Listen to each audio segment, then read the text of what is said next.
ണ്ട് ഈ സമയം നമുക്ക് നമ്മൾ വേവിച്ച് വെച്ചിരിക്കുന്ന പൊട്ടറ്റോ ഇതിലേക്ക് ചേർത്ത് കൊടുക്കാം. അതിനുശേഷം എല്ലാം കൂടെ നല്ലപോലെ ഒന്ന് മിക്സാക്കി എടുക്കുക.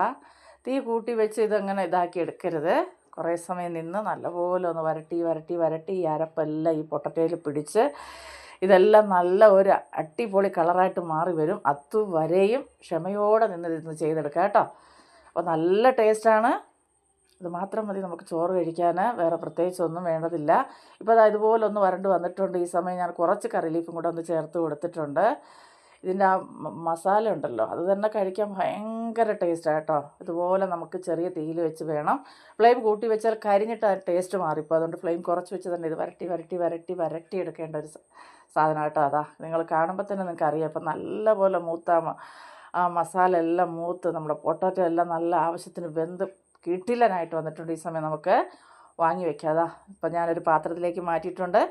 അപ്പോൾ നിങ്ങൾക്ക് വീഡിയോ ഇഷ്ടപ്പെട്ടാൽ നിങ്ങൾ ഒരിക്കലും ഇതുപോലെ ഒന്ന് തയ്യാറാക്കി നോക്കുക. ഉറപ്പായി